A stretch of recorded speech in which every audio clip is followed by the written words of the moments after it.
When someone says Africa, what do you think of? When someone says Zimbabwe, what do you think of? This?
This is Belinda, the administrator of the charity we were linked with. After our bus journey from Harare to Bulawayo, she took us shopping to a supermarket, and although the prices vary, there's little difference to the ones we have. Except there is a difference. When checking out, Belinda offered to swipe. Due to the current cash shortage, swiping is when the cashier will pay for our shop with their bank card, and we will pay them the cash, US dollars in our case. And they'll sell the dollars. They'll sell the dollars for 15%. So for every $100, they'll give you 115 bond. Bond. Which is you get Is your Zimbabwean dollar. Okay. My head can't do that. Grace is one of those family units. We're actually starting another one in the community in the not too distant future, but we won't worry about that for now. The second area... On our way to meet a youth group, we spoke to Martin, the founder and head of the charity, about Zimbabwe. There were conditions for black Zimbabweans, and just so you know, so you can actually say white or black without there being any negative connotations in any way about saying that. Yep. Just so you know. Okay. So you can say white, black or coloured, and it's just a description. There's no negative associations with those descriptions in any way. So the black Zimbabweans were comparable to some other countries. They were given a bit better treatment in terms of, so even a bit better houses sometimes. So if you go back, so after independence, if you go back 25, 30 years ago, the country was in a pretty good place. I was here in 99 and actually really you could see it was in a reasonable place. Zimbabwe in 1999 continued its descent towards increased political authoritarianism, which raises the spectre of sustained civil strife and deepened economic hardship. Despite widespread sentiment for a more open political system, President Robert Mugabe attempted to manipulate a constitutional review process to ensure continued dominance of his ruling ZANU-PF party. His government repeatedly sought to intimidate and silence critics in the press and in civil society. Zimbabwe forces were engaged in the Vietnam-style morass in the Democratic Republic of the Congo, which provided commercial and economic benefits for Mugabe's cronies. Economic decline also fueled growing opposition to Mugabe's rule. The potential for Zimbabwe citizens to elect their representatives and change their government through democratic means has become increasingly distant as President Mugabe's nearly 2 decades of rule have worn off.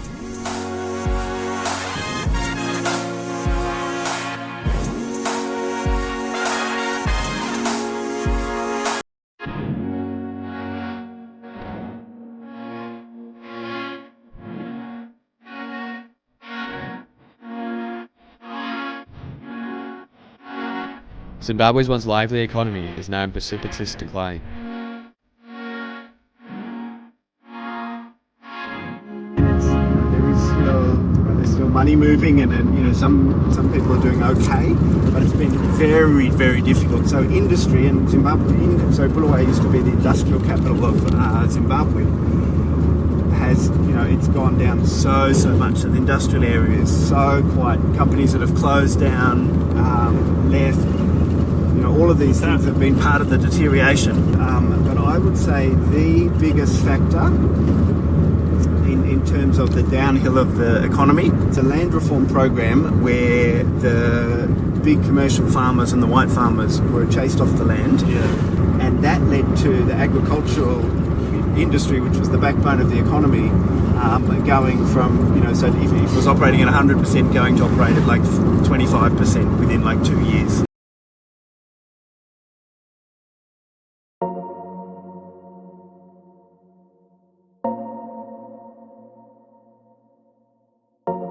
Driving along the streets feels different.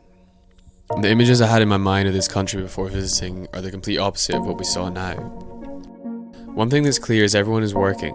Everyone is trying to make ends meet some way or another. We were driving out to a project run by a group of women also trying to do this. They make beaded bracelets, necklaces and handbags that are then shipped back to the UK for selling. It was strange, having seen their products in Edinburgh, to now see them being handmade in a dark room in a condemned block of flats. The range of beautiful jewellery is called Starfish, and it's called this because it reflects a story where a boy walks onto a beach and sees a man that is lobbing one starfish into the sea, and he says to the man, "Why are you doing that?" And he looks down and he sees the beach, and it's absolutely covered in thousands of starfish. And the boy says to the man, "But you can't save all those starfishes because obviously they're stranded and they will die if they remain on the beach." And the man says, "Yes, but I can save this one." And then he bends down and picks up another one and lobs it back into the sea. So starfish is basically a concept of these ladies are doing something to change their lives. Every beautiful piece of jewellery that they sell is making a tangible difference to them. They can buy food and they can try to support their children to adulthood so that they can get jobs. And they're not just sitting back and waiting to be fed, and they're trying to change their community. I spoke to Blair, who helps run the sale of the beads back in Edinburgh. They live in a pretty awful block of flats that's condemned, and they're doing something really significant. They're working as a team, and every item of jewellery that is bought is making a difference. Every £5, every £10 that is spent is not only buying a gorgeous piece of jewellery, but it's actually supporting these ladies to do what they're doing. They're all businesswomen who are successfully making money to help their own and their children's lives. Like giving somebody a fishing rod instead of giving them a fish, you're helping them to go on to develop their community.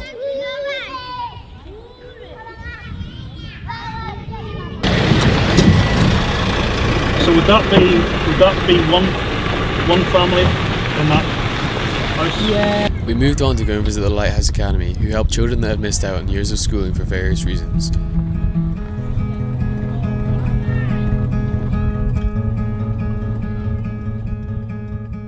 Including those who have lived for a period of time on the streets. This education project began in 2010 with an initial intake of 14 children, and now currently has 38 attending. They provide the kids with quality education, as well as life skills, social development, and teaching and health. This is the reception area. Teacher staff room. Yeah. So in here you'll see they've got the photocopier, printer thing. What generally happens in paces that they work off, it's pacework, and so the children, we've been allowed as a mission school to be able to photocopy the paces. So as they do their next pace, they come and prepare and they can photocopy. So you can see there's still a lot of renovations we've taken on this evening because we've had termites in here. So as you can see, a lot of the wood is fixing up. There's a lot of work that still needs to be done here. But yeah. Okay, when I go through. This is the senior ACE class. Yeah, so they're grouped according to age. So that's why they call this senior ACE class. But they're on different levels of learning. So what ages are you? Who's the youngest? How old are you, Tim?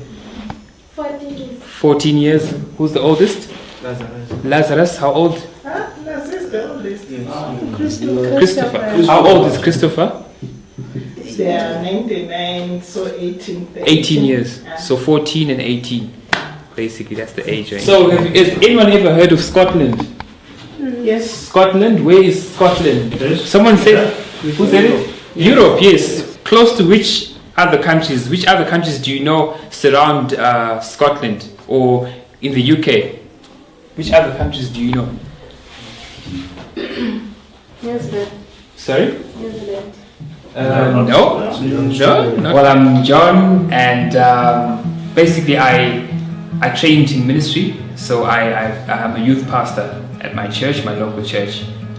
So I'm from here in Blair. The students that we take in are from a disadvantaged background. So either they're orphans, double orphans, having lost both parents, or they're single orphans, having one parent, or having even both parents, but they will be struggling financially. So, but also they would have missed a significant amount of school, probably 2 to 3 years minimum. Some have missed maybe 4 to 5 years of school. So we basically take them from that point where they've missed school to the point where we help them catch up with the years that they've missed out in school, and then we integrate them back into mainstream school. Oh, we love to be a sanctuary for the community, the Chinans community and the wider community, where we see kids from different places, from different backgrounds, coming to learn and be integrated and be helped to be integrated into mainstream school. So I see full classrooms, I see teachers running around, I see playgrounds, and lots of activity happening, and children just feeling at home and just knowing that they're part of the society and community just as every other child.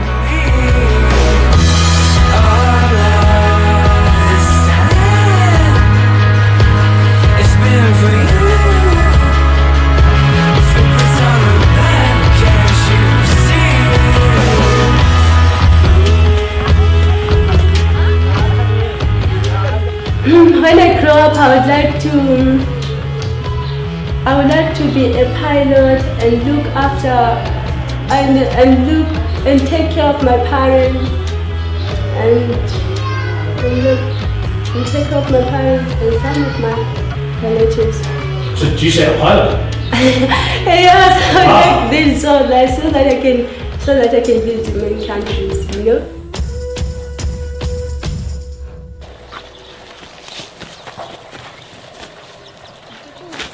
Just behind the school is another project that the charity helps with, focusing on agriculture and creating more jobs and income for people struggling to find any. Okay, are there any carrots between? They are both.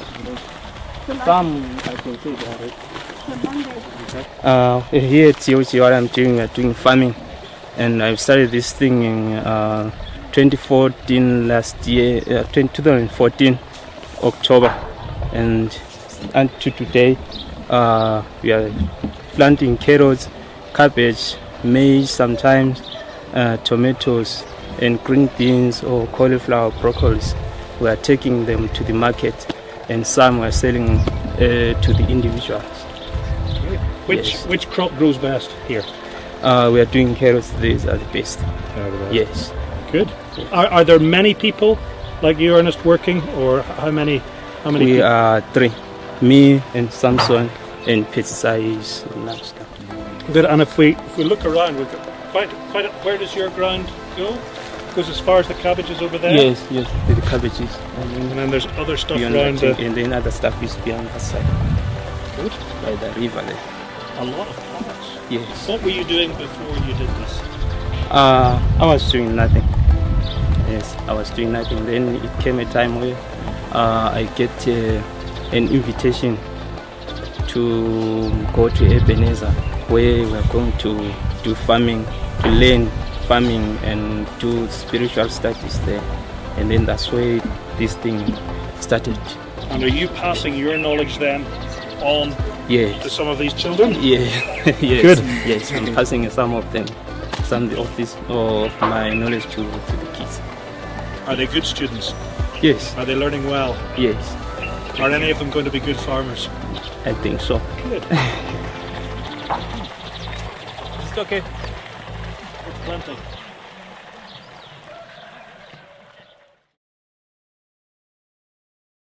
Next we went to visit a home established to assist abandoned babies, orphans and vulnerable children in desperate need of care.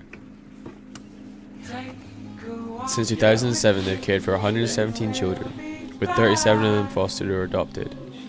Within that 117, 31 have been reunited with their extended families, and sadly 5 babies have passed away. In the last few years, the number of abandoned babies in Bulawayo appears to have grown. This, combined with the growing number of orphans in Zimbabwe, meant that the traditional approaches of extended families caring for these individuals, or them being placed in an orphanage, could not cope with the demands.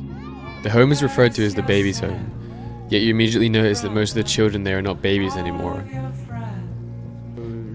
There are too many kids being abandoned or not living in good enough conditions that the home then take them on without enough adoptions happening. For more information on how to help this aspect of the charity and sponsor a child, visit www.fkjk.uk/sponsor.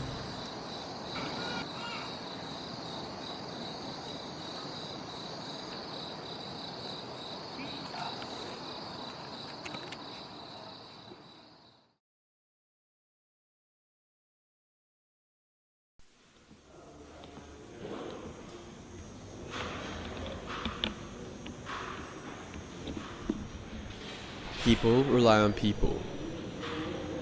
We visited the soup kitchen at Hearts of Love, another section the charity helps with, to meet those people that are relied on weekly to provide others with a meal where otherwise they'd struggle to eat.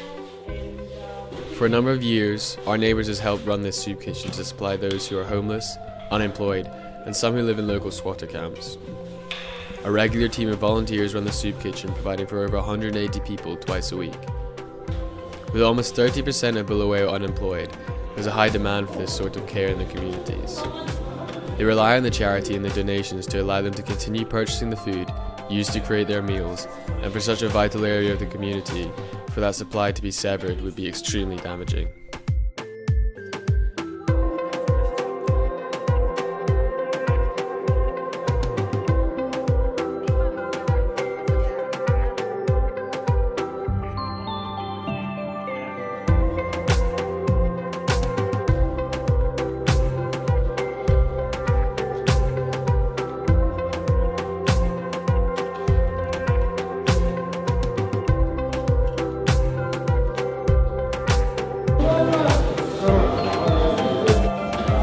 We are doing soup.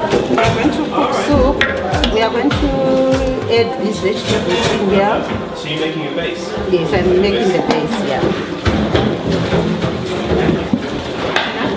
So what's in the soup? This This that is carrot or there is carrot, there is green beans, there is butternut, butternut? Oh, then there is potatoes underneath. butternut's lovely. And is it the same every week, or do you change it sometimes? For the soup it's the same, but for the relish at times we get beef, and at times it's beans. Yeah, but we've been having like because of finances, at times we don't get the meat. Yeah. Even there were hard times that we just say, okay, we can do without the relish, like the meat. We just cook whatever is there, because there's nothing that we can do. Yeah. As long as people get something. Because the idea is for them to have a balanced meal. Yeah. Yeah, at least twice a week. Twice a week, yeah. That's good. That's the idea. Because most of them, they don't have food. And this is the best meal that we can eat a week. So we are trying as our neighbors that these people get something. They can be able to say, okay, each week I've ate something which has got all the nutrients. Yeah. Because they can go, most of them, they go for days without eating anything. For most of them, that they just pick from the garbage. Yeah, so And you get a lot of the same people coming back every same week? people coming back, yes. From what we have seen and we have heard, this is the best meal that they get from other people that serve meals. Like there are other places where they cook, but here they say we give them the best because we try to balance the meal so that they have everything. We really appreciate what we get. Even the little that we get, we just appreciate.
It's a low cost to keep this project running, with all labour costs eliminated, allowing the community to be well fed twice a week on the charity's behalf. They served the food, people ate it and left. Within an hour the hall was empty and being cleaned up and returned to the state it was in before. There's a community being provided for here, and they're grateful for it. Different families, people with no one, all come twice a week to get a meal, talk or not talk, and return to their lives until their next soup kitchen comes around. It was an overwhelming experience, something that I'd never seen or been through before, but was glad I got to.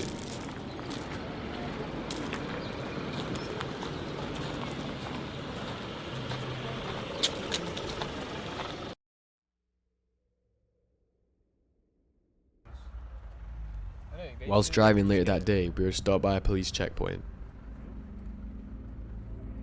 Despite having little issues with the car, they fined us for a flat tyre.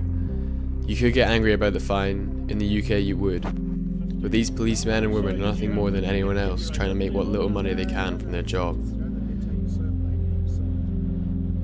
There's a pattern with their society. Everyone seems to be working, literally everyone. There are jobs, and if they can't find one, they'll create one. It's strange seeing that determination where that completely lacks a home in such an easier environment and with much more provided starts in life. You can't help but feel sorry for the little amounts these people make despite all their best efforts. The economic climate that the country has created is a harsh one, with little middle class ever seen. Even so, they get on with their lives and keep trying. The amount of women we saw working on the sides of the road with their kids was countless. There's a necessity for the money to keep things rolling over. There's still a necessity to live.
Is wanted in Zimbabwe for killing a very popular lion. There's renewed uproar tonight over that hunter who killed Cecil the lion. Walter James Palmer. 55-year-old Walter Palmer.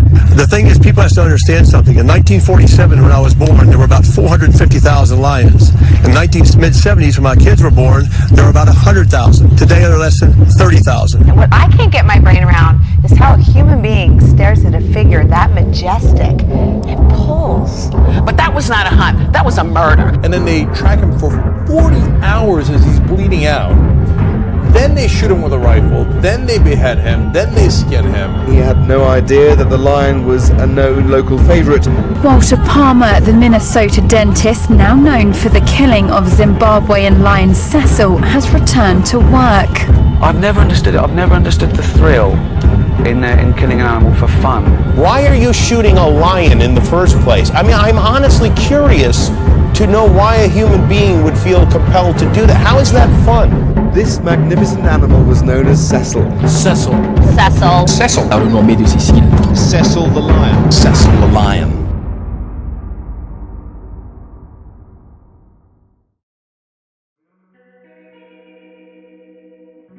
In June 2015, Dr. Walter J. Palmer, an American dentist and recreational game hunter from Minnesota, reportedly paid £35,000 to enable him to kill a lion. They tracked the lion, lured him with bait and wounded him, coming back the next day to kill it with a second arrow.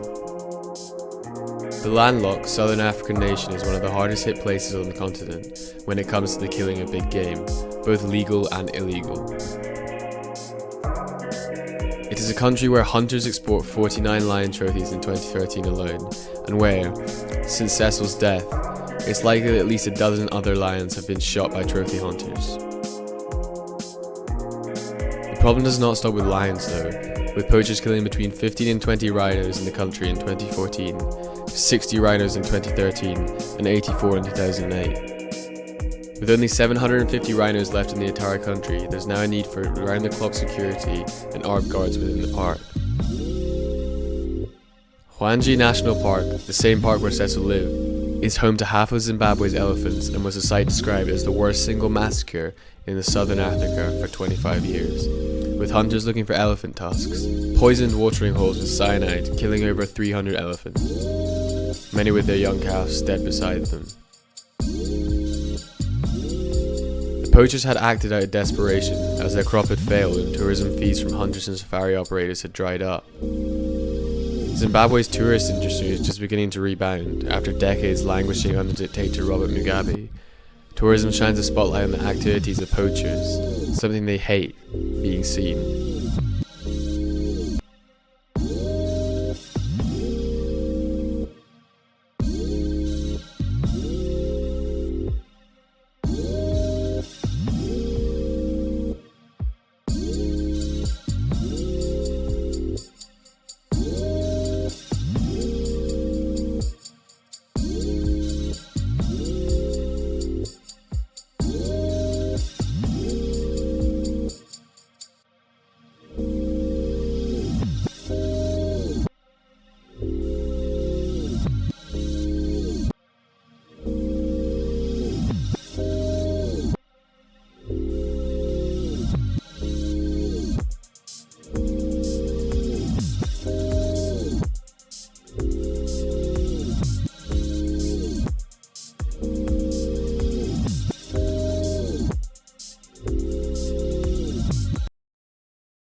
We drove out to visit the North End Boys' Home to speak with the Tawasika's family, who together helped these boys out of their family home with their one daughter. My boys actually kill a few fish. Ah, okay. Yeah. Double that? More of a boys' home, you know, I think it's boys.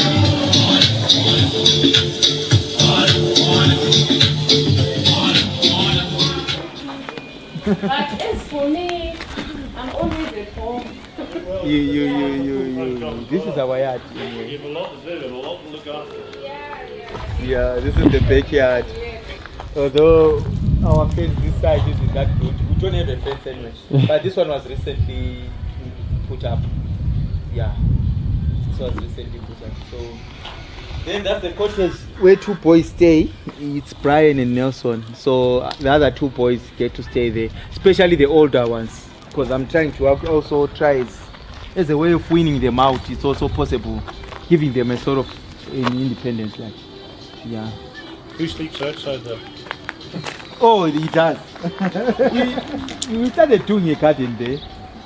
But well, it's not much, but what happens, the water outside, the service water is gushing out. So I had to actually divert it in, collect it, possible water my plants. So I have that garden and I have a flower. There's a flower bed there. You can come and see. We used to have a lawn, but I think with the water problems that we suffered some years back.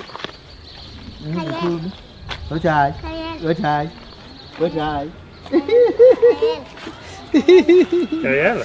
Yeah, Kayela, she's saying look. Oh, wow. She's saying look. So this is our vegetable garden. It isn't much though, but at least we We get something out of it.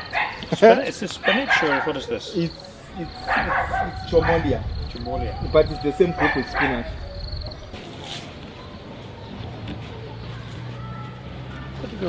So those are the greens that we have salsa with most of the time. Yeah. Then we used to have bikes. The boys used to have bikes back in the day, but well, they are no longer serviceable. So they are now scrap age. That's where they are.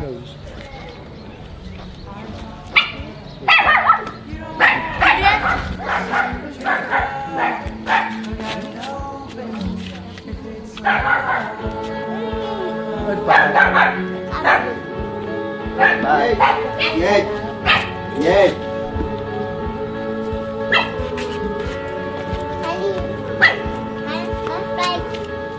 Spiky? These boys, they wanted a new park. So, yeah. Those are the lilies, the plant lilies. And this is our flower bed from that water.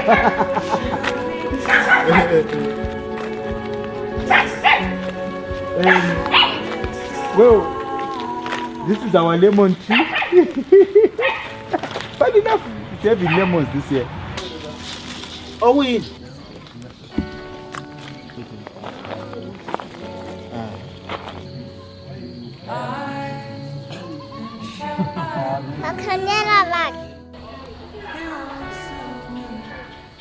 They currently care for 6 boys and do attempt to reunite boys with their families, with 7 having been located. But the search is constant.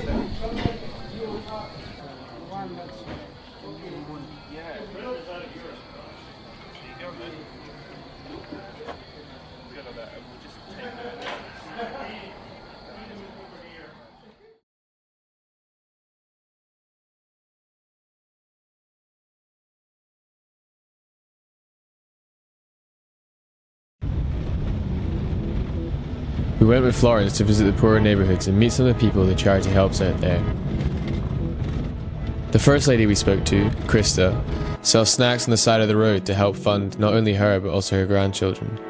In Zimbabwe and surrounding countries, the situation is common, with the parents having died from AIDS and the children being orphaned and moving to urban areas to become destitute. My story is many of my children lived me. And died lived me many children. So I'm staying with him. I'm a widow too. No one who helps me except these people.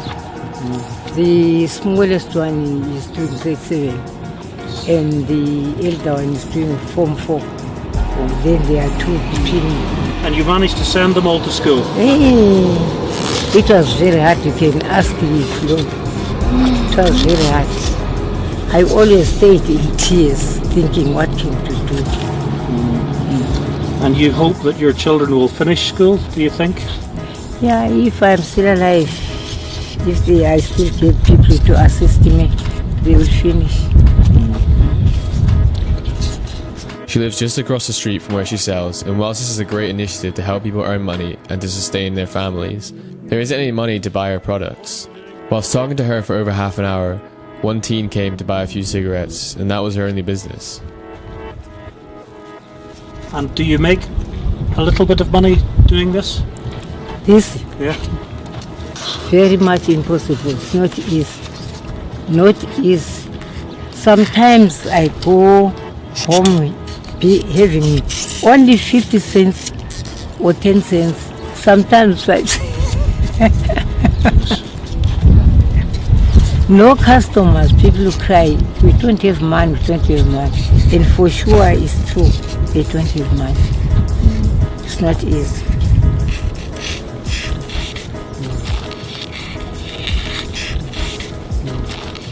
Her grandchildren were like, they could feel the pain that she was going through, and they actually started looking at themselves and feeling helpless. So when she thinks they're going to become nurses, I think it's part of that they saw her in pain and they're thinking, okay, maybe when we are older we are going to be able to make a difference, because they would just look at her and not help. Thank you. We can go to our next. We said our goodbyes and went with Florence to visit Trinense, one of the poorest parts of the city, to hear from more people they supported.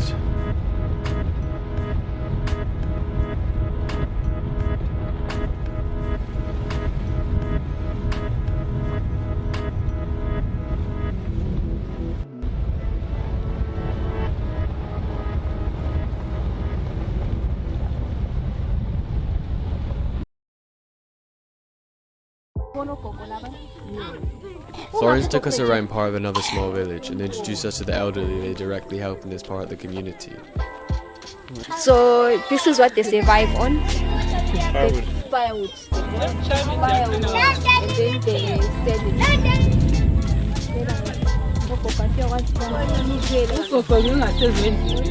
sell Yeah, so we started. So it has been a while. It has been a while since I last. It's the two of them. They stay here.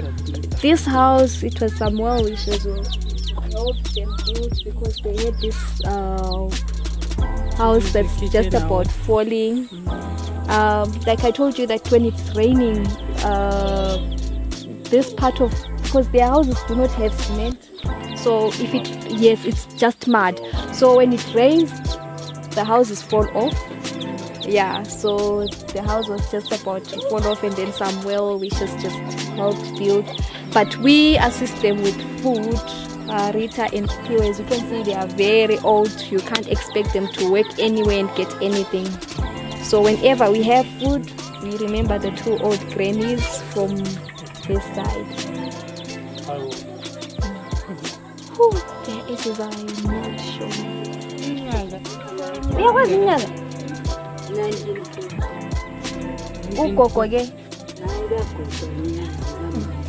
Okay, she was born in 1940, but she is not sure how old her mom is. She's asking if we brought anything for her today. We just come without anything. Next time, Coco, so every time they see us, I know, it's particularly in this area. In terms of food, we only give Coco, these two grannies, and then everyone else we give whenever we have the community. At times when we have clothing, and then when we have food that's enough for the community, then that's when we give everybody.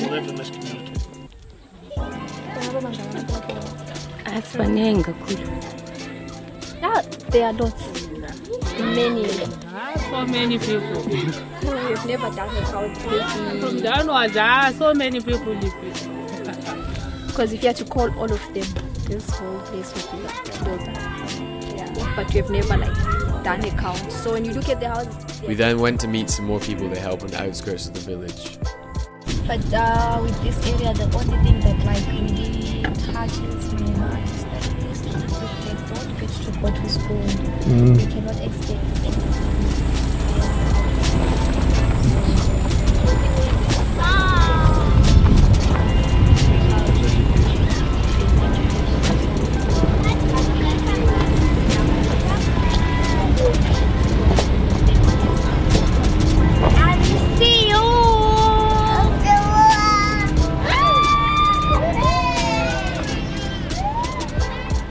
Charity helps not just with financing people's lives and providing food, but also providing teaching on how to start and run a business. So she's going to show us some fish that she's selling from the empowerment project that we taught her in December. Yeah. So anything that you want to know. So where do you get the fish from? From the dam. Ah, okay. The dam that we passed through. And you dry them then? Yes, I dry them and smoke, and then I sell them to people around. And what do they sell for each? $. $1 for 3. $1 for 3? Yes. Do people enjoy them? Is it good eating? Yes. They enjoy them.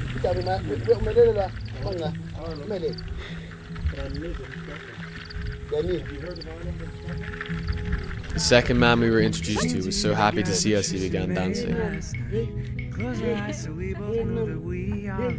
He claimed to be over 100. The reason he was dancing wasn't our presence alone, but they hope for seeds and food, just like the others. They're not ungrateful when they find out it's not coming this week. They're just worried.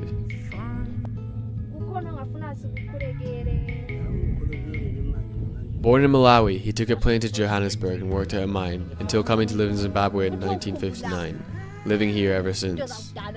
He currently struggles to walk as his knees and back are too painful, yet he has not nearly enough money to get them operated on or even treated. His wife passed away 4 years ago, and the charity in Florence helps him in the burial in the next village. The joy in his face is so easily replicated, with even the smallest donation from you towards this area of the charity. To find out how to donate, visit www.fkjk.uk/Zimbabwe.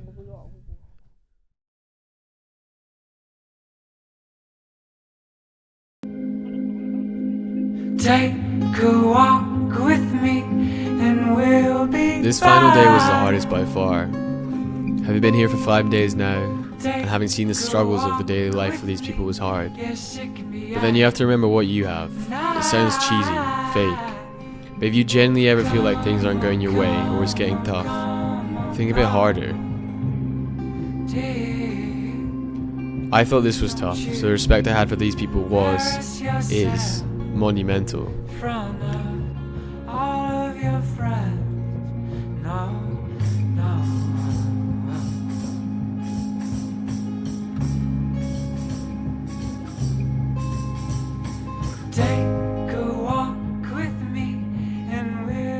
Going to this country, I didn't know what to expect, and my expectations were reached and exceeded.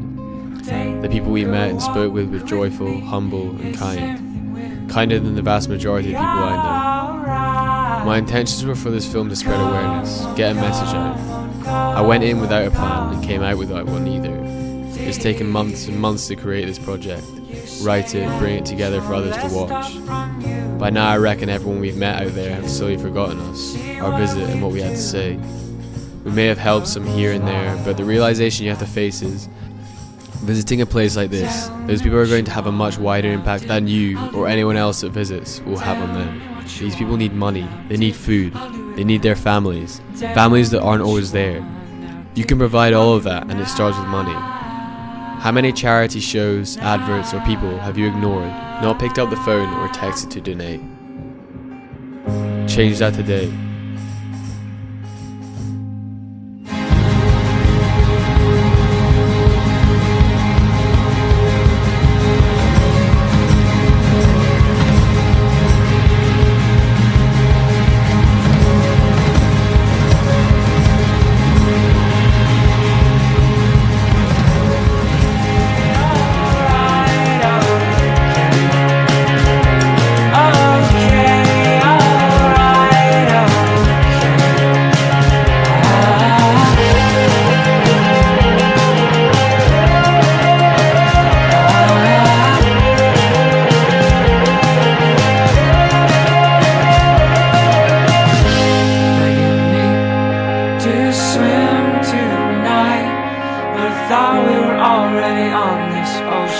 When someone says Zimbabwe, what do you think of?